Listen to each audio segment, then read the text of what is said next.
Today, we're going to talk about a hidden power that honestly runs just about everything. It's a force that's so fundamental to our daily lives, we've kind of become blind to it. So, what are we talking about here? What's this invisible force that generates our electricity, refines our fuel, manufactures, well, pretty much all of our stuff?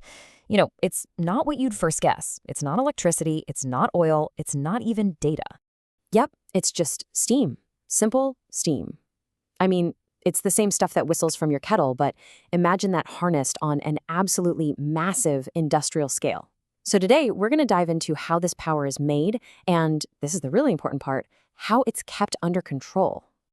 Okay, first up, let's just try to wrap our heads around how huge its influence really is. See, steam isn't just a part of industry. In a lot of ways, it is the industry. A great way to think about it is like the circulatory system of a giant industrial plant. It carries all this incredible energy from a central heart, that's the boiler, and pumps it out to every single corner of the facility. It provides the heat, the pressure, everything needed for countless processes. And here's the kicker: if that steam system fails, the whole plant goes down with it. Period. So where does all this high-stakes energy even come from? Well, it's born inside this incredible piece of engineering called a boiler. Now, a boiler, it's so much more than just a big tank of hot water. No, it's a high-energy pressure vessel, and it's precision engineered to contain and direct forces that are, well, they're almost unimaginable. Its one and only job is to take water and just cram it full of as much energy as it can possibly hold. But here's the thing, not all steam is created equal. First, you've got what's called saturated steam. That's basically just steam right at its boiling point. It's okay, it's good for heating things, but it's still got tiny little water droplets in it. For the real power, you need superheated steam. This is where you take that steam and you heat it again, way past the boiling point, until it's a totally dry, invisible gas that's just packed with way more energy. That's the stuff you need for the heavy-duty work, like spinning a gigantic turbine.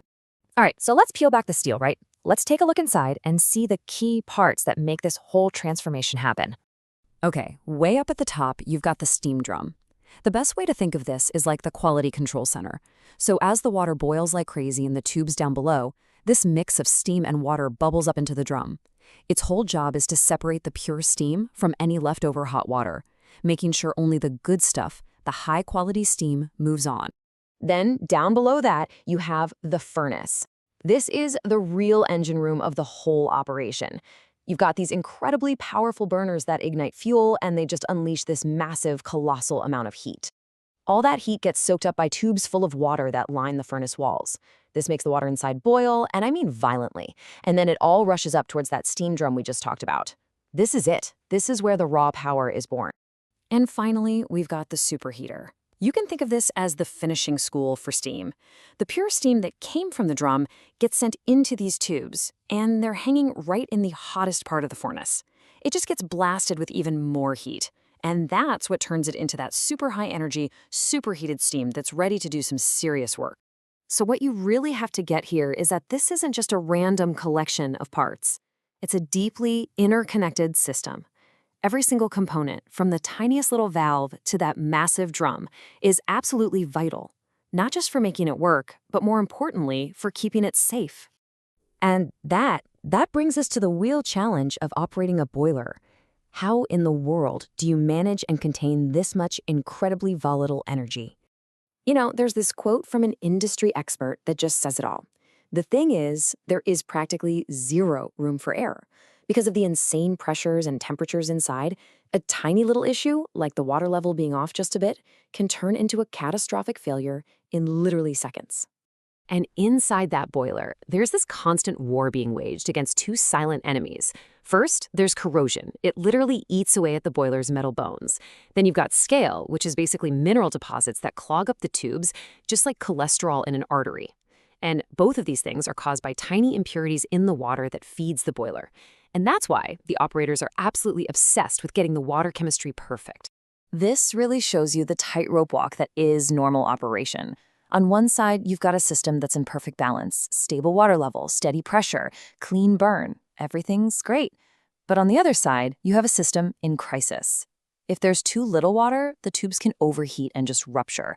If there's too much pressure, the whole thing could fail. It's this constant, incredibly delicate balancing act. See, safe operation isn't about sitting around waiting for alarms to go off. Not at all. It's a proactive, disciplined cycle. Operators are trained to constantly watch the trends, to analyze even the tiniest little deviation from normal, and to correct those small issues way, way before they have a chance to get bigger. But what happens if a problem just blows up too fast for a person to react? That's where the automated safety systems kick in. They're called interlocks. Just think of them as automatic emergency brakes for the boiler. If a critical limit gets crossed, like the pressure suddenly spikes or the water level plummets, these systems will instantly shut the entire boiler down. No questions asked. It's all about preventing a disaster. And that leads us to the single most important, the cardinal rule of this entire field. You never, ever bypass these protection systems. They are the last line of defense. They are the final, non-negotiable safety net. Because, for all the sophisticated computers and all the automation, the most important safety system in any boiler room, it isn't a machine. It's the human being watching over it. And this job, it takes more than just knowing how the buttons work. It demands a very specific mindset. It's this deep professional respect for the incredible amount of energy that you're controlling. In a place like this, complacency isn't just a bad habit, it's the enemy. Constant vigilance isn't a goal. It's the only acceptable standard. There's a powerful saying that just sums it all up perfectly. Discipline prevents explosions. Procedures protect lives. And it's that human discipline, the operator's commitment to following those procedures, day in, day out, no matter what. That's the only thing standing between a plant running smoothly and a catastrophic failure.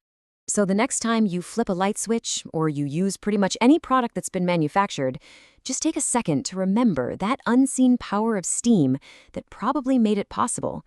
And even more than that, remember the hidden figures, those highly skilled, dedicated operators who work around the clock to keep that immense power safely under control.